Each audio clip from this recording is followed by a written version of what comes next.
تب پہلی مرتبہ مکے والوں کو اندازہ ہوا، مگر اس عرصے میں 3 سال کے عرصے میں 134 آدمی دائرہ اسلام میں داخل ہو چکے، چنانچہ مسلمانوں کا بھی ایک طاقتور گروہ بن گیا۔ لیکن اس تمام عرصے میں حضرت ابو طالب کے بارے میں اگر آپ دیکھیں تو ایک چیز کا سمجھ لینا ضروری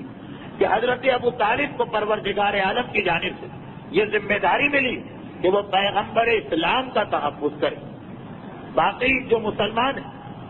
وہ تو مظالم اور مسائل برداشت کریں گے، آپ انشاءاللہ آئندہ سنیں گے، مگر پیغمبر کا تحفظ ضروری ہے۔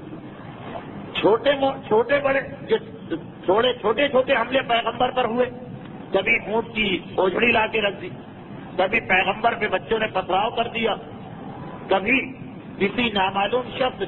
حالت نماز میں پیغمبر کے گلے میں رسی ڈال دی۔ ان سب کی تفصیل آپ تاریخ میں دیکھیے تو یا بچے نظر آتے ہیں اور یا کوئی نامعلوم آدمی جس کا نام ہمیں تو پتا چل گیا کیونکہ معصومی نے بتایا کہ یہ ظلم کس نے کیا، یہ ظلم کس نے کیا، یا قرآن کی آیتیں آ گئی، مگر اس وقت تو یہ بات مجھے معلوم نہیں کس نے عبداللہ کے یتیم کی کمر پہ اونٹ کی اوجھڑی رکھ دی، پتا نہیں کون ہے۔ یعنی اگر پورا خاندان بنی ہاشم کے کعبے میں جا کے پوچھے کون ہے وہ کہ جس نے رسول کے گلے میں رسی ڈالی، تو سب یہی کہیں گے ہمیں معلوم ہی نہیں، ہمارے سامنے کا یہ واقعہ ہی نہیں۔ تو عرب کے اور خصوصاً مکے کے کتنے طاقتور سردار اپنی پوری طاقت کے باوجود یہ ہمت کیوں پیدا نہیں کر رہے کہ کبھی آمنے سامنے آ کر رسول کا مقابلہ کریں؟ فقط ایک مرتبہ ہمیں نظر آتا کہ بالکل سامنے مقابلہ کیا ابو جہل نے جاتا، مگر اسی وقت جناب حمزہ آ گئے اور ابو جہل کا سر پھاڑ دیا اور اسلام قبول کر لی۔ باقی عرب کے لوگ مظالم بھی کر رہے ہیں رسول پہ، مگر اپنا نام بھی چھپا رہے ہیں، تو اس کی وجہ ابو طالب کی ذات تھی۔ حضرت ابو طالب کے لیے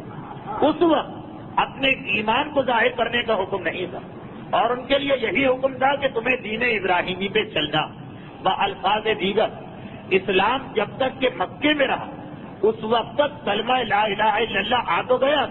لیکن اگر کوئی اس کلمے سے ہٹ کر دین ابراہیمی پر رہے تو وہ بھی نجات والا مانا جاتا تھا، کوئی حضرت عیسیٰ کے دین پہ رہے وہ بھی نجات والا مانا جاتا تھا، کوئی حضرت موسیٰ کے دین پہ رہے وہ بھی نجات والا مانا جاتا تھا، بشرط یہ کہ صحیح دین ہو۔ تو عیسائیت،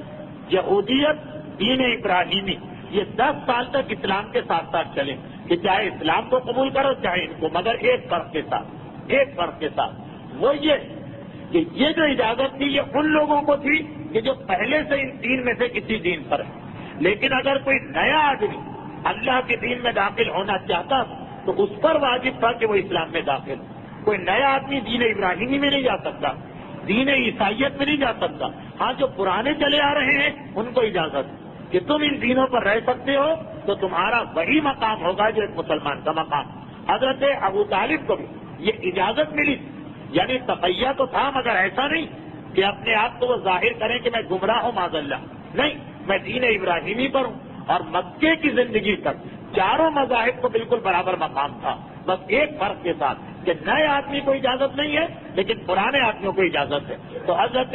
ابو طالب اسی وجہ سے دین ابراہیمی پر ہیں اور ساتھ ساتھ اپنے بیٹوں کو اسلام کی جانب بھیج رہے ہیں، اور اسی انداز سے حضرت ابو طالب کا دین ابراہیمی پر رہنا اور اسلام قبول نہ کرنا یہ سبب بنا کہ مکے کی زندگی تک پیغمبر اسلام کو کوئی پریشانی نہیں ہو، ساری پریشانیاں مدینے میں ہوں۔ مکے میں جو کچھ پریشانی تھی وہ یہ تھی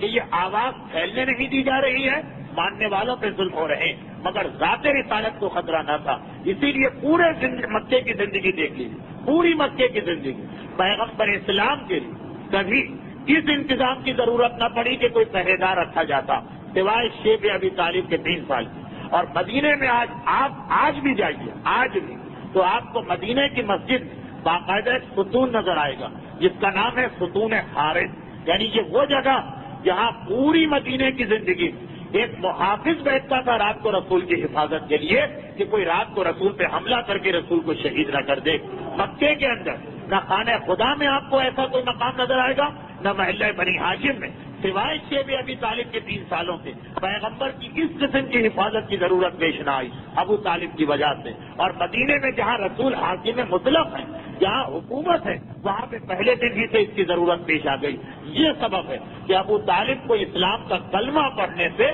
پروردگار عالم نے شروع میں روکا تھا. یہ میں نے